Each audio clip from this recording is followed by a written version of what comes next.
RSS versus ರಾಜ್ಯ ಸರ್ಕಾರದ ನಡುವೆ ತೀವ್ರ ಜಟಾಪಟಿಗೆ ಕಾರಣ ಆಗಿದ್ದ ಚಿತ್ತಾಪುರದಲ್ಲಿ ಪಥಸಂಚಲನಕ್ಕೆ ಹೈಕೋರ್ಟ್ ಅಸ್ತು ಅಂತ ಹೇಳಿದೆ. ನವೆಂಬರ್ 16ರಂದು ಪಥಸಂಚಲನಕ್ಕೆ ಷರತ್ತುಬದ್ಧ ಅನುಮತಿ ನೀಡಿದೆ.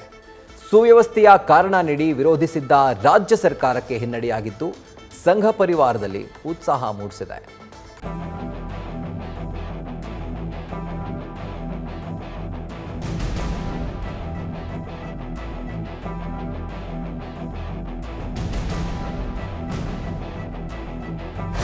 ಚಿತ್ತಾಪುರದಲ್ಲಿ ಪಥಸಂಚಲನ ನಡೆಸಲು ಹೊರಟಿದ್ದ ಆರ್ಎಸ್ಎಸ್ಗೆ ಸರ್ಕಾರ ಅನುಮತಿ ನಿರಾಕರಿಸಿತ್ತು. ಬಳಿಕ ಸರ್ಕಾರದ ನಡೆ ಪ್ರಶ್ನಿಸಿ ಆರ್ಎಸ್ಎಸ್ ಮುಖಂಡರು ಹೈಕೋರ್ಟ್ ಮೊರೆ ಹೋಗಿದ್ರು. ಬಳಿಕ 2 ಬಾರಿ ನಡೆಸಿದ್ದ ಸಂಧಾನ ಸಭೆ ಕೂಡ ವಿಫಲ ಆಗಿತ್ತು. ಪಥಸಂಚಲನ ಸಂಬಂಧ ಒಟ್ಟು 11 ಅರ್ಜಿಗಳು ಬಂದಿದ್ದು ಎಲ್ಲವನ್ನೂ ಪರಿಶೀಲಿಸಿ ಪ್ರತ್ಯೇಕ ದಿನಾಂಕಗಳಲ್ಲಿ ಅವಕಾಶ ನೀಡಲು ಕಾಲಾವಕಾಶ ಬೇಕು ಅಂತ ಸರ್ಕಾರ ಕೋರ್ಟ್ಗೆ ಮನವಿ ಮಾಡಿತ್ತು. ಹೀಗಾಗಿ ಕಲಬುರಗಿ ಹೈಕೋರ್ಟ್ ಪೀಠ ವಿಚಾರಣೆಯನ್ನು ಇಂದಿಗೆ ಮುಂದೂಡಿತ್ತು. ಇವತ್ತು ರಾಜ್ಯ ಸರ್ಕಾರ ತನ್ನ ನಿರ್ಧಾರವನ್ನ ಕೋರ್ಟ್ಗೆ ತಿಳಿಸಿದ್ದು ಅರ್ಜಿದಾರರ ಮನವಿ ಪುರಸ್ಕರಿಸಿರುವ ಹೈಕೋರ್ಟ್ ಗುಡ್ ನ್ಯೂಸ್ ನೀಡಿದೆ.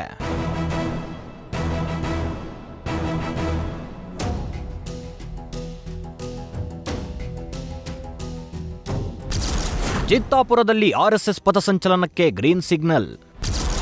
350 ಮಂದಿ ಮಾತ್ರ, ಕೋರ್ಟ್ ಷರತ್ತುಬದ್ಧ ಅನುಮತಿ.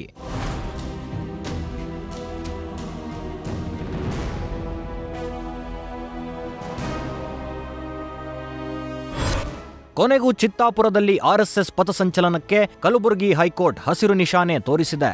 ಆದರೆ ಕೆಲವೊಂದು ಷರತ್ತುಗಳನ್ನು ವಿಧಿಸಿದೆ. ನವೆಂಬರ್ 16ರಂದು ಮಧ್ಯಾಹ್ನದಿಂದ ಸೂರ್ಯಾಸ್ತದವರೆಗೆ ಪಥಸಂಚಲನಕ್ಕೆ ಅಸ್ತು ಎಂದಿದೆ. ಈ ಮೂಲಕ ತೀವ್ರ ಪ್ರತಿಷ್ಠೆಗೆ ಕಾರಣವಾಗಿದ್ದ ಆರ್ಎಸ್ಎಸ್ ಪಥಸಂಚಲನಕ್ಕೆ ಮುಹೂರ್ತ ನಿಗದಿಯಾಗಿದೆ. ನವೆಂಬರ್ 16ರಂದು 3 ಗಂಟೆಗಳ ಕಾಲ ಮಾತ್ರ ಪಥಸಂಚಲನಕ್ಕೆ ನ್ಯಾಯಾಲಯ ಅನುಮತಿ ನೀಡಿದೆ. ಅಂದು ಮಧ್ಯಾಹ್ನ 3:30ರಿಂದ ಸಂಜೆ 6:30ರವರೆಗೆ ಅನುಮತಿ ನೀಡಿದೆ.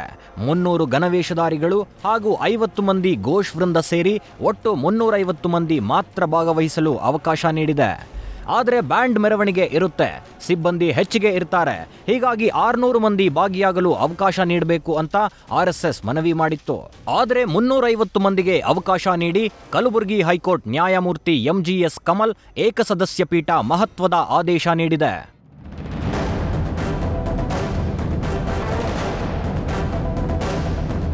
ಕೋರ್ಟ್ ಆದೇಶದ ಬಳಿಕ ಪ್ರತಿಕ್ರಿಯಿಸಿದ ಆರ್ಎಸ್ಎಸ್ ಪರ ವಕೀಲ ಅರುಣ್ ಶ್ಯಾಮ್ 800 ಮಂದಿ ಭಾಗಿಯಾಗಲು ಅವಕಾಶ ಕೇಳಿದ್ವು. ಆದರೆ ಕೋರ್ಟ್ 350 ಮಂದಿಗೆ ಅವಕಾಶ ನೀಡಿದೆ.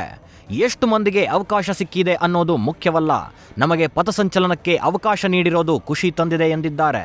ನಮಗೆ ಒಟ್ಟು ಸಂಘದ ಪಥಸಂಚಲನ ಕಾರ್ಯಕ್ರಮ ಆಗಬೇಕು ಅನ್ನುವಂಥದ್ದು ನಮ್ಮ ಉದ್ದೇಶ ಇದ್ದಿದ್ದು. ಅದರಲ್ಲಿ ಸಂಖ್ಯೆ ಕಡಿಮೆ ಹೆಚ್ಚು ಅನ್ನುವಂಥದ್ದು ಇಂಪಾರ್ಟೆಂಟ್ ಅಲ್ಲ.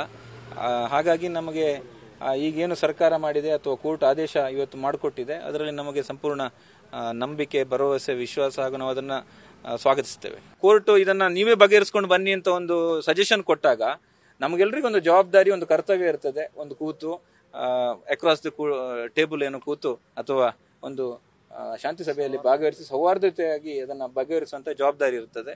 ಅದನ್ನು ಮಾಡಿದ್ದೇವೆ. ಹಾಗಾಗಿ ನಾವು ರಾಜ್ಯದ ಅಡ್ವೊಕೇಟ್ ಜನರಲ್ಗೆ, ಈ ಜಿಲ್ಲೆಯ ಜಿಲ್ಲಾಧಿಕಾರಿಗಳಿಗೆ, ಪೊಲೀಸ್ ವರಿಷ್ಠಾಧಿಕಾರಿಗೆ, ಇಲ್ಲಿಯ ಲೋಕಲ್ ಇನ್ಸ್ಪೆಕ್ಟರ್ ಇರ್ಬೋದು, ಎಸಿ ಇರ್ಬೋದು, ತಹಶೀಲ್ದಾರ್ ಇರ್ಬೋದು, ಬಹಳ ಅತ್ಯಂತ ಗೌರವದಿಂದ, ಬಹಳ ವಿಶ್ವಾಸದಿಂದ ನಮ್ಮ ಜೊತೆಗೆ ವ್ಯವಹರಿಸಿದ್ದಾರೆ. ಅವರ ಸಹಕಾರವನ್ನು ಮುಂದೆ ಕೂಡ ನಿರೀಕ್ಷಿಸುತ್ತೇವೆ.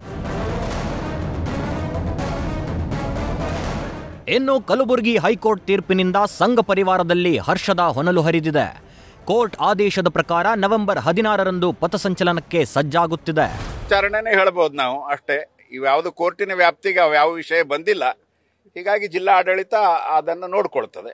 ನಮಗೆ ಸಂಚಲನ ಮಾಡೋ ದೃಷ್ಟಿಯಿಂದ ಅವರೇನು ಅನುಮತಿ ಕೊಟ್ಟಿದ್ದಾರೆ ಅದೇ ರೀತಿ ಬೇಕಾಗುವಂತಹ ಎಲ್ಲ ಭದ್ರತೆ, ರಕ್ಷಣೆ, ಗೌರವ ಎಲ್ಲವೂ ಕೊಡ್ತದೆ ಅಂತ ನಮಗೆ ವಿಶ್ವಾಸ ಇದೆ.